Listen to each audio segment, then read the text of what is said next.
Bonjour, bonsoir, merci de suivre Caribou News TV. Suite aux inondations à Kinshasa, au moins 33 morts. L'aide se met en place. Fontaine Mangala exige la démission du gouverneur de la ville-province. Tension, RDC et Rwanda. Kagame défie l'Occident en disant « Allez au diable » face aux sanctions sur son pays. Joseph Kabila va s'installer avec l'ennemi à Goma. Combat dans l'Est congolais. Les Wazalendo reprennent du terrain face au M23 et l'armée rwandaise. Chopo, la Chopo, en alerte maximale. Le gouverneur, Paulin Lundongolia, déclare l'état d'épidémie de choléra.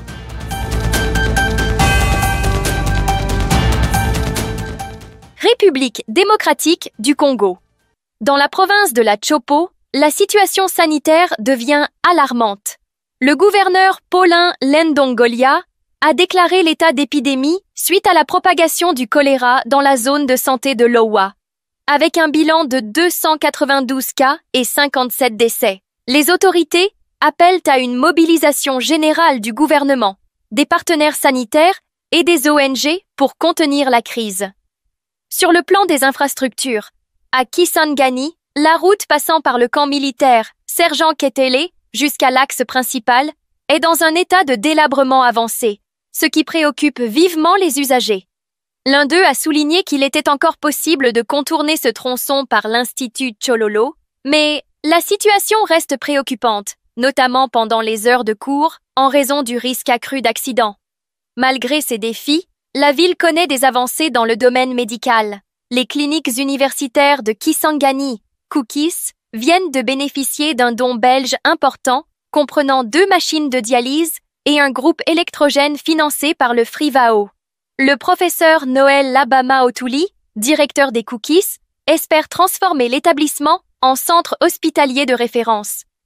Par ailleurs, l'université de Kisangani s'illustre aussi dans l'innovation scientifique.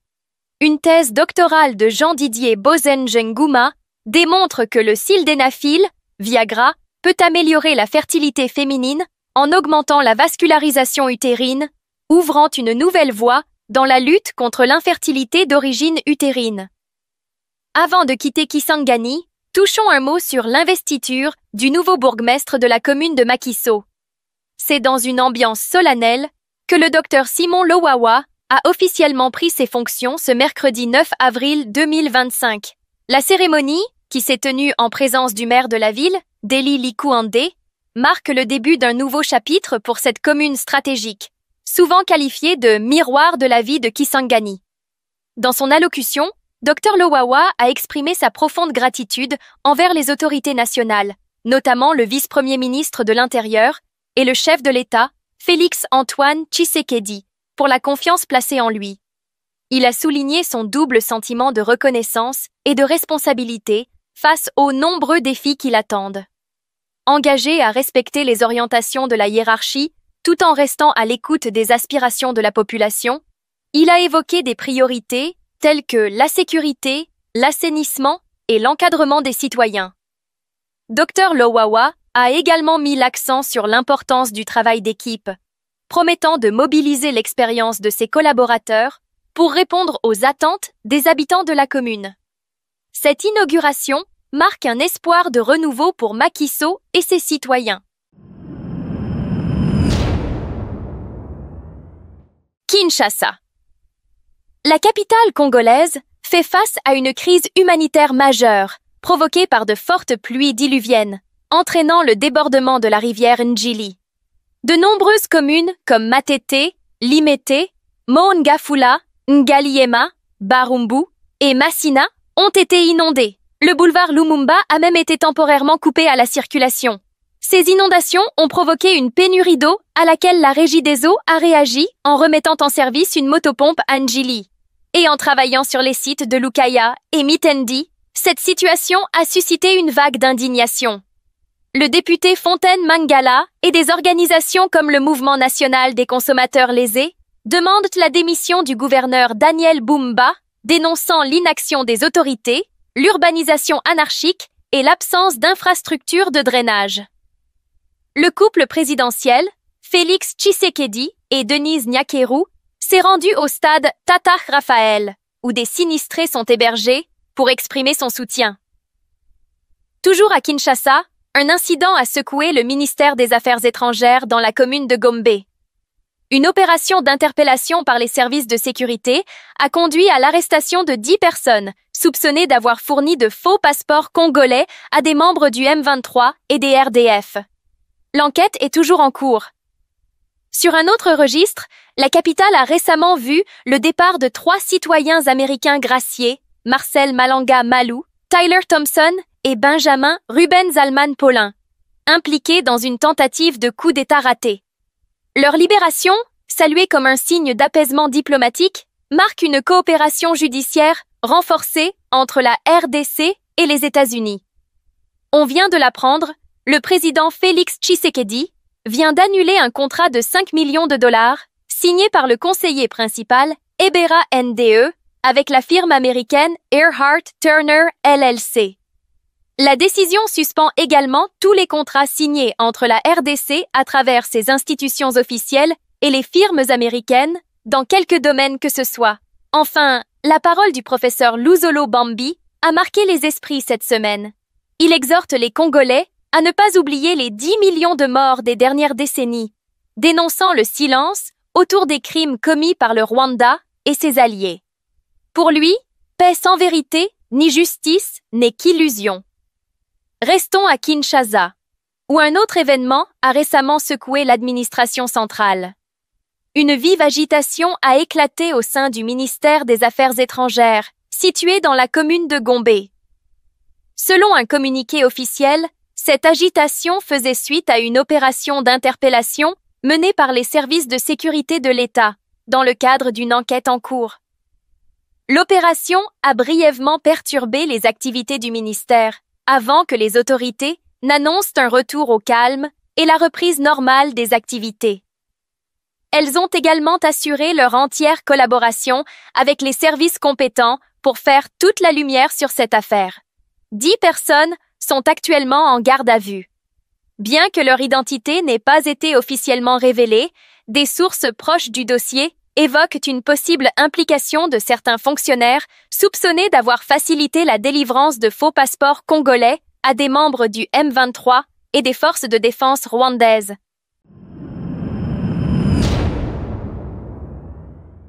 Grands Lacs et Est de la RDC. La situation sécuritaire dans la région des Grands Lacs reste tendue, marquée par les affrontements entre les FARDC, appuyés par les groupes Wazalendo, et les forces du M23 RDF, soutenues par Kigali selon plusieurs rapports. 3 fronts majeurs structuraient le conflit.